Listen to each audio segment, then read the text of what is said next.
नमस्कार दोस्तों, आप सभी को 78वें स्वतंत्रता दिवस की शुभकामनाएं। आज का दिन सिर्फ तारीख नहीं है, बल्कि ये वो दिन है जब गुलामी की बेड़ियों को तोड़कर भारत ने खुली हवा में सांस ली।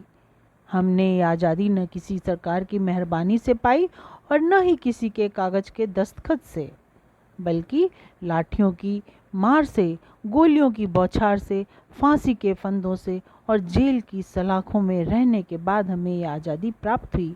किसी ने हंसते हंसते फांसी चूमी, किसी ने तलवार तानी और किसी ने अंग्रेज़ों के सीने में आग लगाई।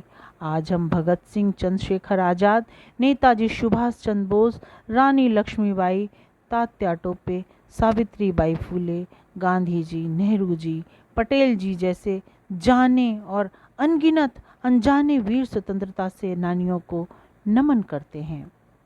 साथियों, वह दौर गया जब भारत को सॉफ्ट स्टेट कहा जाता था। आज का भारत सीमा पर आंख दिखाने वालों की आंखें निकाल लेता है। हम शांति में विश्वास रखते हैं, किंतु दुश्मन अगर सीना ठोकता है तो भारत छाती चीर देता है। 22 अप्रैल 2025 को कश्मीर के पहलगाम में निर्दोष लोगों पर हमला हुआ और धर्म पूछकर परिवार के जवान कमाऊ पुरुषों की हत्या की गई। ये हमला नहीं था, बल्कि इंसानियत पर धब्बा था। पर देश चुप नहीं बैठा। इसकी प्रतिक्रिया में ऑपरेशन सिंदूर हुआ। भारतीय सेना ने पाकिस्तान में घुसकर उन आतंकवादियों को ढूंढ कर मारा जो इस नरसंहार के पीछे थे। कब्र वहीं खोदी गई जहां से आतंकवादी आए थे। यह कोई दिखावा नहीं था, यह उस माँ, बहन और पत्नी के सिंदूर की रक्षा का प्रण था जिसके बेटे, भाई या पति को आतंकवादियों ने मारा था। अब भारत बदल चुका है। अब यह एक मजबूत राष्ट्र है।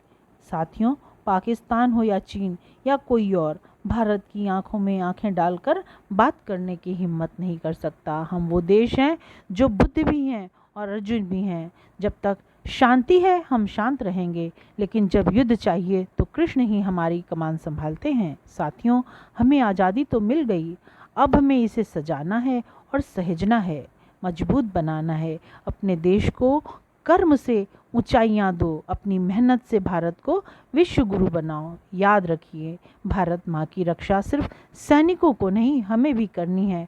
तिरंगा सिर्फ कपड़ा नहीं, ये लहराता है तो देश का मान लहराता है। हमें जात पात, छुआछूत और अशिक्षा तथा नशे की बेड़ियों को तोड़कर उच्च आदर्शों का पालन करना है।